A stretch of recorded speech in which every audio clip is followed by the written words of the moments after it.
주님께서 십자가의 길을 가시며 그리고 십자가에 달리시며 우리에게 보여주셨던 그 주님의 사랑을 기억하고 그 사랑에 보답하며 우리의 삶을 전적으로 우리 주님께 드릴 수 있는 우리 목민의 모든 권속들이 될 수 있기를 간절히 소망합니다. 우리는 지난 주일 예수님께서 산상수훈의 말씀으로 말씀하셨던 그 산상수훈의 팔복 가운데 첫 번째 말씀을 묵상하며 살펴보았습니다. 산상수훈의 말씀은 여러분들이 잘 아시는 대로 마태복음 5장에서 7장까지의 말씀이 산상수훈의 말씀이죠.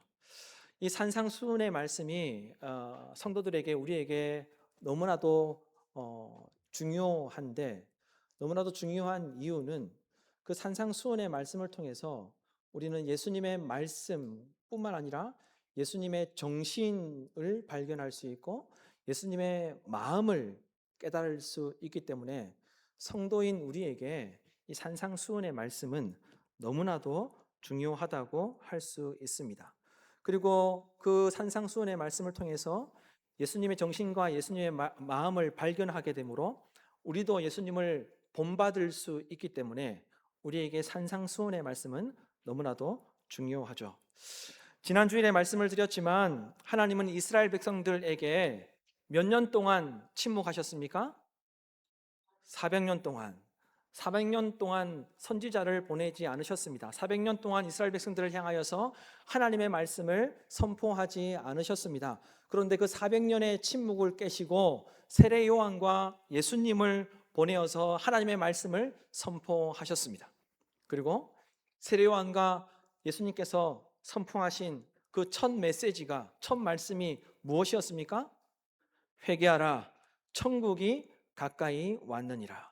회개하라, 천국이 가까이 왔느니라. 이 말씀을 메시지 성경은 어떻게 번역했습니까? 너희 삶을 고쳐라, 하나님의 나라가 여기 있다. 너희 삶을 고쳐라, 하나님의 나라가 여기 있다. 따라서 하나님의 선택과 부르심을 받은 하나님의 백성들은, 즉 예수 그리스도를 믿는다고 고백하며 사는 사람들은 세상과 구별되어 하나님께 순종함으로 거룩한 백성이 되어야 한다는 겁니다. 또한 천국, 즉 하나님 나라에 합당한 생각과 행동을 하는 새로운 모습으로 변화되어서 살아가야 한다는 것입니다. 그래서 혹자는 이 산상수훈의 말씀을 두고 이렇게 말합니다. 산상수훈은 천국 시민이 지켜야 할 대헌장이다. 천국 시민, 하나님 나라를 누리기를 원하는 사람, 천국에 들어가기를 원하는 사람이 지켜야 할 대헌장의 말씀이 바로 이 산상수훈의 말씀이라는 거예요. 그만큼 우리에게 중요하다는 거예요. 다시 말해서 하나님의 선택과 부르심을 받은 사람들이 하나님의 통치를 받기 위해서, 하나님의 다스림을 받기 위해서 산상수훈의 말씀을 지키면서 살아야 한다는 겁니다. 하나님 나라의 자유와 은혜와 은총을 누리기 위해서 산상수훈의 말씀을 지키며 살아야 한다는 거예요. 천국 시민으로서 살기 위해서 산상수훈의 말씀이 행동 강령이 되어야 하고 규범이 되어야 한다는 것을 말씀하셨다는 겁니다. 그래서 천국 시민, 하나님 나라 시민은 심령이 가난한 자가 되어서 살아야 한다는 거예요. 심령이 가난한 자로 살아야 한다는 겁니다. 심령이 가난한 자로 살아야 그 인생이 복될 수 있고 천국이 우리의 것이 될 수 있고 천국을 누리는 삶을 살 수 있다는 거예요. 그래서 여러분, 심령이 가난하다는 것이 어떤 의미가 있었습니까? 심령이 가난한 자로 사는 것이 어떤 삶을 말하는 것이죠? 벼랑 끝에, 벼랑 끝에 서 있는 것처럼, 벼랑 끝에 서 있는 자의 심정으로 하나님이 절대적으로 필요하다는 것을 깨닫고 절박한 심정으로 하나님만 바라보고 하나님만 의지하고 하나님만 붙잡고 사는 자들의 모습이 심령이 가난한 자의 모습이라는 것입니다. 하나님께서 함께 하시지 않으면, 하나님께서 도와주시지 않으면 단 1분 1초도 살아갈 수 없는 마음으로 사는 사람들, 절박한 심정으로 사는 사람들, 그와 같은 모습이 심령이 가난한 자로 사는 것이죠. 그래서 존 칼빈은 우리가 심령이 가난하여 하나님의 도우심이 필요한 존재라는 것을 깨닫고 하나님의 도우심을 구할 때 참된 행복을 발견할 수 있다고 이야기를 하였습니다. 어떤 자들이 참된 행복을 발견하게 된다고요? 어떤 자들이 참된 행복을 누리게 된다고요? 내가 하나님의 도움 없이는 살 수 없는 존재라는 것을 깨닫고 하나님을 붙잡고 하나님의 도우심을 간구하며 살 때 참된 행복을 누리게 된다는 것입니다. 여러분, 간절히 바라기는 지난주일 심령이 가난한 자는 복이 있나니 천국이 그들의 것이며 라는 말씀에 이어서 오늘 살펴보는 팔복의 두 번째 말씀도 하나님께서 우리 각자에게 주시는 말씀으로 들려지는 은혜가 있기를 간절히 소망합니다. 그래서 이 땅에서 천국 시민으로, 하나님 나라 시민으로 하나님께서 선택하여 부르신 그 모습에 합당한 삶을 살아내므로 하나님께서 베풀어 주시는 은혜와 복을 충만하게 누리는 저와 여러분이 될 수 있기를 주님의 이름으로 축복합니다. 여러분, 예수님은 이 산상수훈의 말씀을 하실 때 수많은 사람들이 따라다녔고 수많은 사람들이 그 예수님의 말씀을 들었습니다. 그리고 그 가운데에는 제자들도 있었습니다. 예수님께서 이렇게 말씀하셨죠. 4절 말씀을 다시 보시고 4절 말씀을 다시 한 번 더 한 목소리로 읽도록 하겠습니다. 애통하는 자는 복이 있나니 그들이 위로를 받을 것이며. 예수님은 말씀하셨어요. 애통하는 자는 복이 있다. 애통하는 자가 복이 있다. 그렇다면 여러분, 예수님께서 이 팔복에서 복이 있다라고 8번 말씀하셨는데 예수님이 말씀하신 이 복은 무엇을 이야기하는 것일까요? 헬라어로 보면 마카리오스라는 단어입니다. 마카리오스. 이것은 하나를 이야기하는 것이 아니라 여러 개를 이야기하는 것입니다. 단수가 아니라 복수입니다. 그래서 이런 뜻이 있습니다. 복들, 행복들, 행운들이라는 그런 뜻이 있습니다. 하나님으로부터 임하게 되는 행복한 상황들, 하나님께서 베풀어 주시는 은총들을 말씀하시는 것이죠. 예수님께서 말씀하신 복은 세상 사람들이 이야기하는 세속적인 복을 이야기하는 것이 아닙니다. 우리가 흔히 아는 물질적인 복을 말하는 것이 아니라 말입니다. 예수님께서 말씀하신 이 마카리오스, 이 복은 물질적인 복을 이야기하는 것이 아니라 세상에 알 수 없는, 세상에 알지 못하는 하나님의 놀라운 은총들을 예수님은 복이라고 분명하게 말씀하셨습니다. 예수님이 말씀하신 복은 이런 거예요. 하나님께서 베풀어 주시는 은총, 세상은 알 수 없고 세상은 알지 못하지만 하나님께서 부어주시는 은혜들, 이 예수님께서 말씀하신 복이라는 거예요. 그렇다면 여러분, 애통한다는 것은 무엇일까요? 애통한다. 헬라어로 보면 펜세오라는 단어인데 애통하다, 슬퍼하다, 근심하다는 그런 뜻을 가지고 있습니다. 여러분 보십시오. 우리 인간들이 싫어하는 감정들이죠. 우리는 애통할 일이 없을 때 복되다고 생각합니다.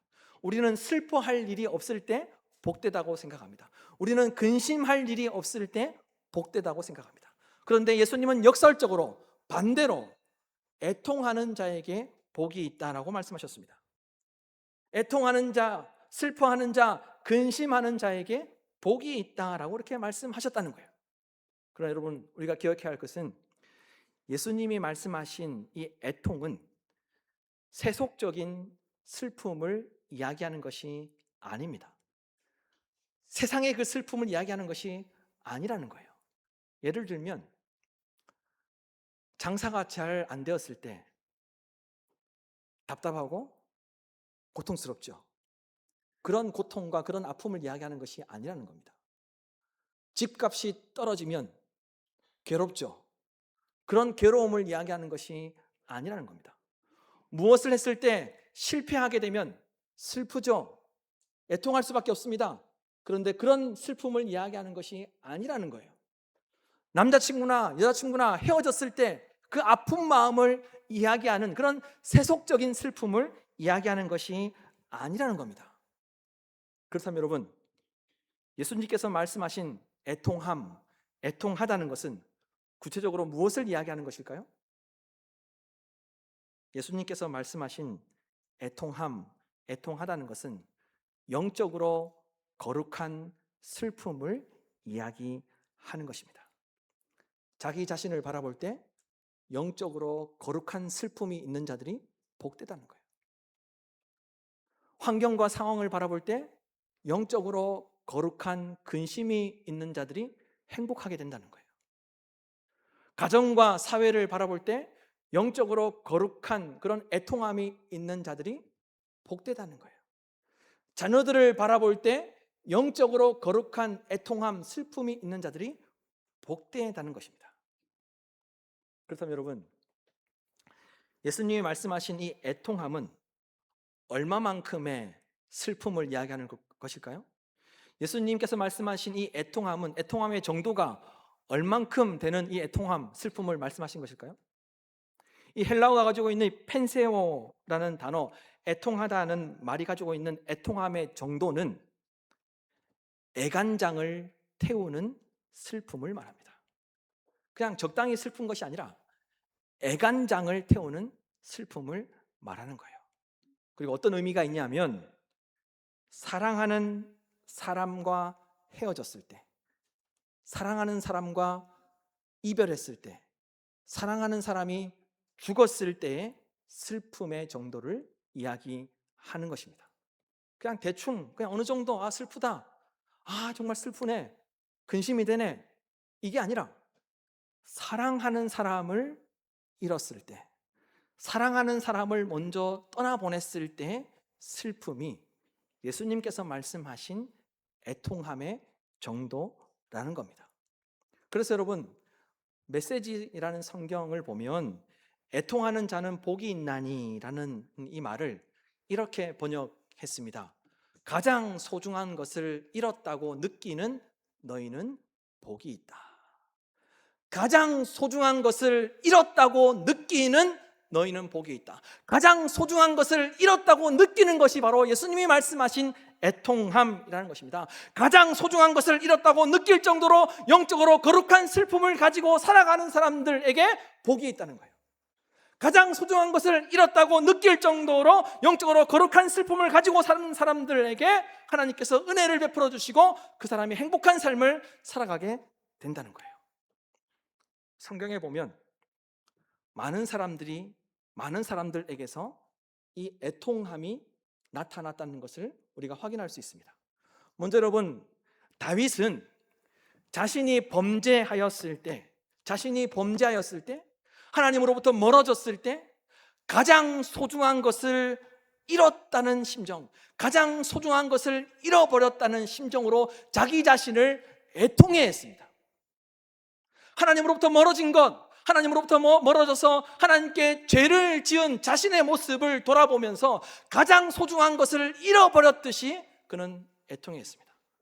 시편 6편 6절을 보면 다윗이 이렇게 고백합니다.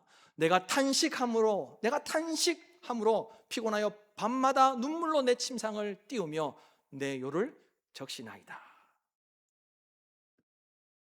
다윗은 자신의 죄를 가볍게 여기지 않았습니다. 다윗은 하나님으로부터 멀어짐을 가볍게 여기지 않았습니다. 가장 소중한 것을 잃어버렸다는 심정으로 그는 애통해하며 밤낮 눈물로 탄식하며 부르짖었습니다. 얼마나 오래도록 그가 탄식했는지, 얼마나 많이 울었는지 무엇이라고 이야기하고 있습니까? 침대를 적셨습니다. 그리고 이불을 흠뻑 적셨습니다.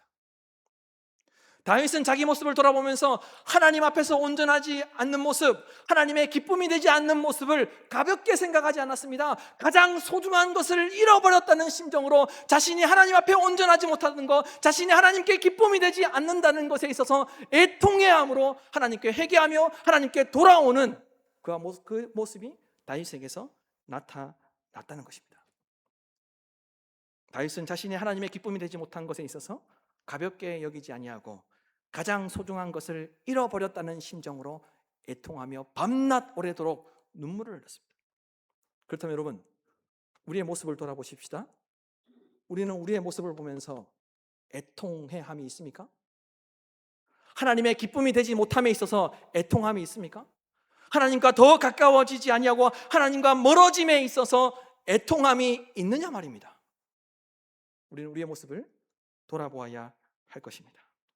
또한 하나님은 에스겔 선지자에게 이런 말씀을 하셨습니다. 너는 예루살렘 성읍 중에 순행하여 그 가운데 행하는 모든 가증한 일로 말미암아 탄식하며 우는 자의 이마에 표를 그리라.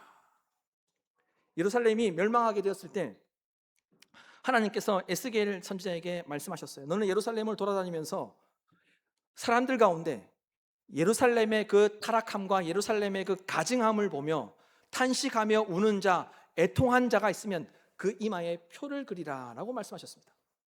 예루살렘이 타락하고 예루살렘이 가증한 그 모습을 보고 예루살렘에 사는 하나님의 백성들 가운데 예루살렘을 향하여서 탄식하며 우는 사람들이 있었던 거예요. 그리고 하나님은 에스겔에게 이마에 표를 그리라고 말씀하셨고, 예루살렘의 타락과 가증함을 보고 그 예루살렘을 위해서 탄식하며 우는 자를 나중에 그들을 지켜주셨고 그들을 구원해 주셨습니다. 예루살렘은 멸망했지만 예루살렘의 타락과 가증함을 보고 탄식하며 우는 자, 애통하는 자들을 하나님께서 은혜를 베풀어 주셔서 그들을 구원해 주셨다는 거예요. 사도 바울도 빌립보 교회 성도들을 보면서 애통해 했습니다. 그들의 신앙을 보면서 안타까워했습니다. 그래서 이렇게 이야기를 하였죠. 편지를 쓰면서 이렇게 이야기합니다. 내가 여러 번 너에게 말하였거니와 이제도 눈물을 흘리며 말하노니. 사도 바울은 빌립보 교회를 향하여서 애통해하는 마음이 있었습니다. 영적으로 거룩한 슬픔이 있었습니다. 빌립보 교회 교인들이 온전하지 못하는 그 모습을 보면서 사도 바울은 애통해했습니다. 그런데 반면에 죄악으로 가득했던 고린도 교회 성도들에게는 너희들이 너희들의 공동체 가운데 죄악이 가득함에도 불구하고 너희들은 너희들의 공동체를 위해서 애통해하지 않는다라고 사도 바울은 고린도 교회 성도들은 책망하였죠. 그러면서 이렇게 이야기합니다. 그런데도 여러분은 교만해져 있습니다. 오히려 여러분은 그러한 현상을 통탄하고 그러한 일들을 저지른 자를 여러분 가운데 제거했어야 하지 않겠습니까? 여기서 이 말하는 통탄하고가 바로 예수님께서 말씀하신 펜세오, 애통하다는 그런 단어입니다. 고린도 교회 교인들은 자기 교회 공동체가 죄악으로 가득했는데 자기 교회 공동체를 향하여서 비판하고 비난하고 싸우기는 했음에도 불구하고 너희들 그것이 잘못되었다라고 서로 지적질은 하였음에도 불구하고 고린도 교회 성도들은 자기 교회 공동체를 향해서 애통하는 마음이 없었던 거예요. 그래서 사도 바울이 고린도 교회 성도들을 향하여서 애통함이 없다는 것에 안타까워하며 그들을 책망했습니다. 고린도 교회 교회들이 어떤 교회였습니까? 자기들이 잘났다고 자기들이 맞다고 서로 비난하고 정죄하고 틀린 거 지적하고 너 이거 고쳐야 돼, 너 이거 잘못되었어, 너 이거 아니야 라고 지적하고 비난하는 모습은 있었지만 그들이 교회 공동체를 향하여서 애통해하는 마음이 없었기에 사도 바울이 고린도 교회 성도들을 책망하였던 것입니다. 너희들이 애통함이 없다. 여러분, 다윗은 자신이 죄를 지은 것에 대해 애통함, 슬퍼함이 있었습니다.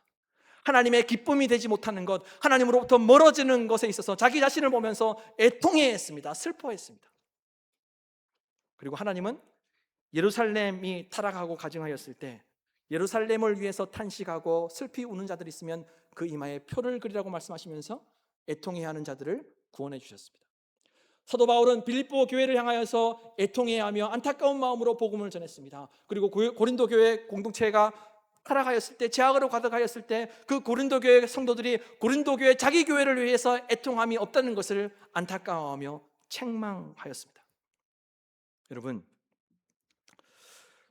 우리에게도 애통해하는 마음, 영적으로 거룩한 슬픔이 있어야 할 줄로 믿습니다. 가장 소중한 것을 잃어버린 것처럼 느끼는 마음, 안타까워하며 슬퍼하는 마음이 있어야 할 것입니다. 여러분, 자녀들을 바라볼 때에도 마찬가지입니다. 우리 자녀들이 공부 잘하면 신앙적으로 살지 않아도 그렇게 애통해야 하지 않습니다.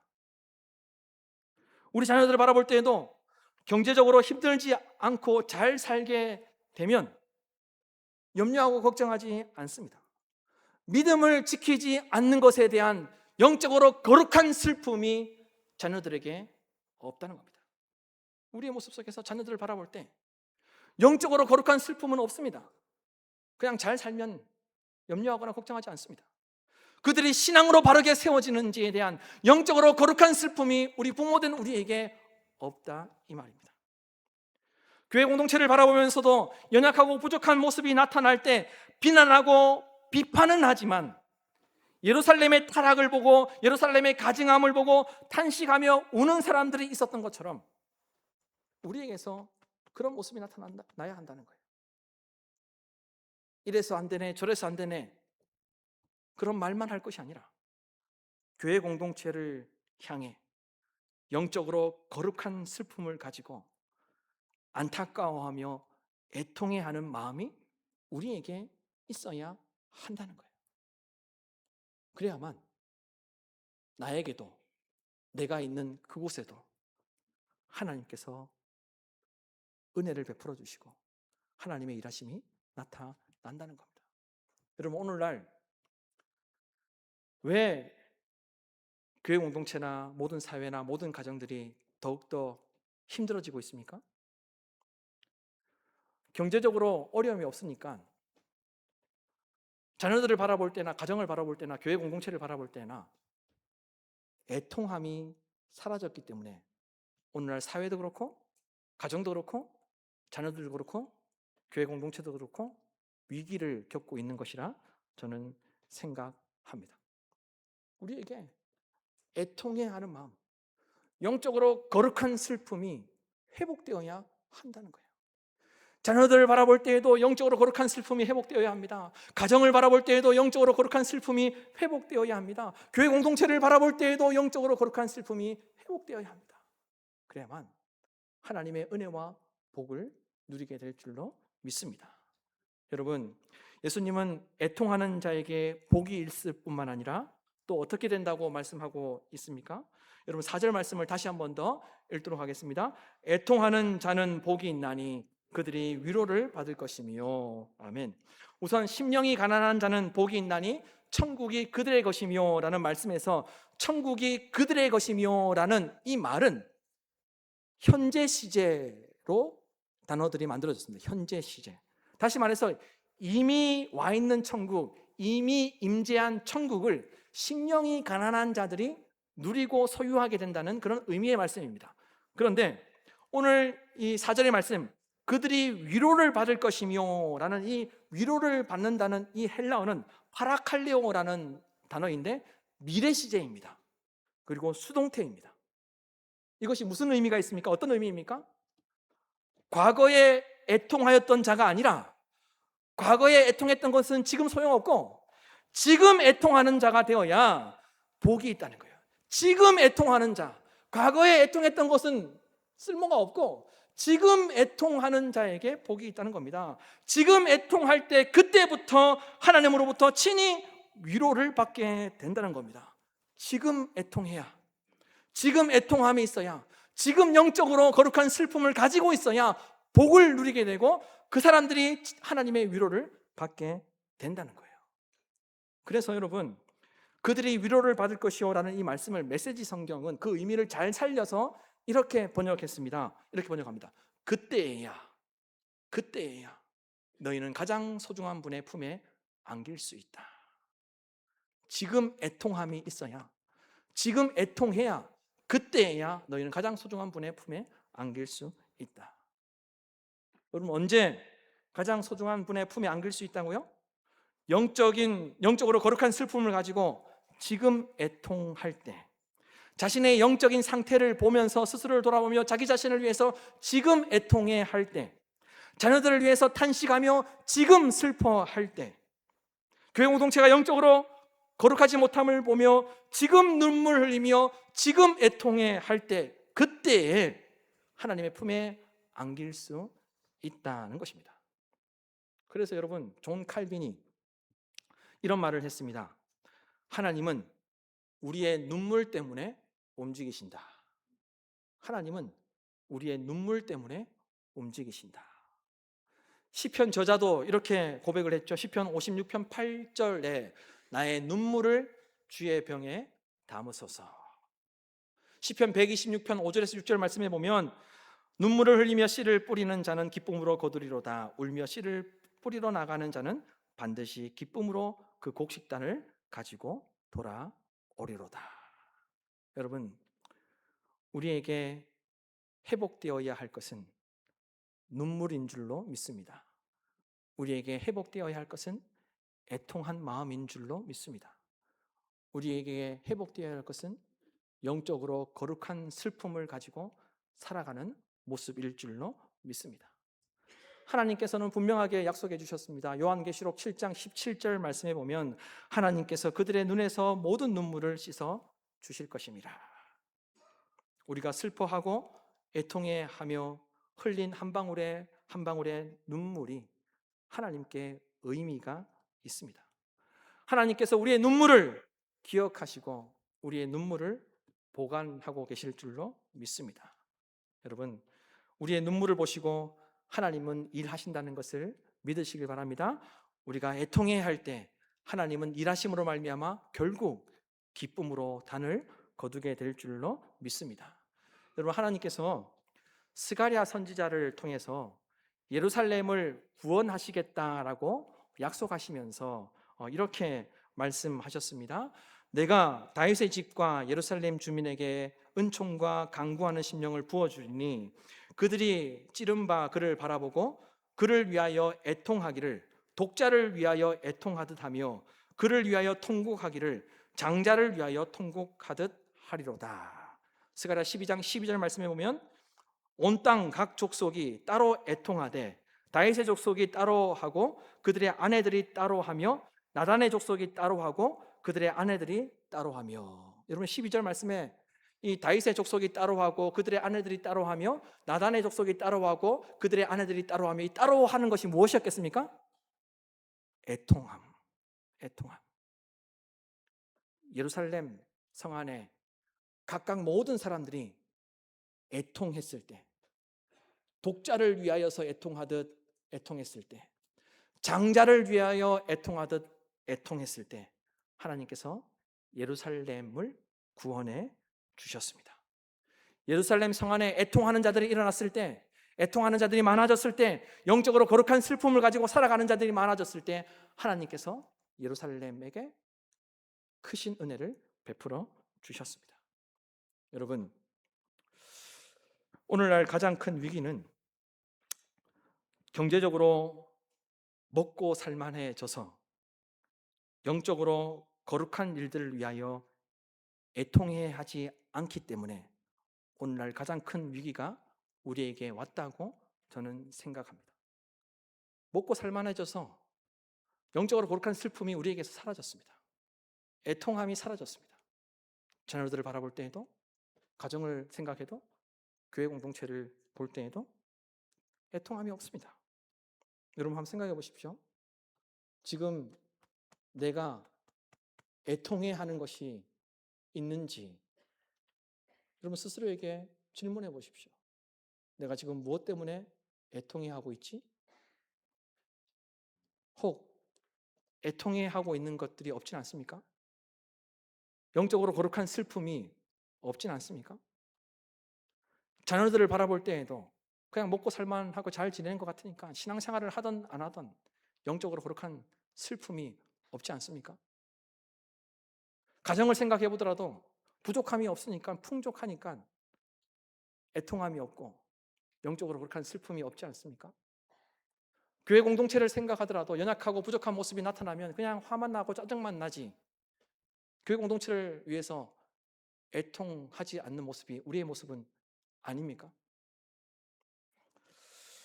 여러분, 우리가 가장 소중한 것을 잃었다고 생각하며 애통할 때 그때 하나님께서 친히 역사하실 줄로 믿습니다. 그때 하나님께서 위로하실 줄로 믿습니다. 그때 하나님께서 회복시키실 줄로 믿습니다. 이와 같은 믿음을 가지고 살아가는 우리 목민의 모든 권속들을 낼 수 있기를 주님의 이름으로 축원합니다.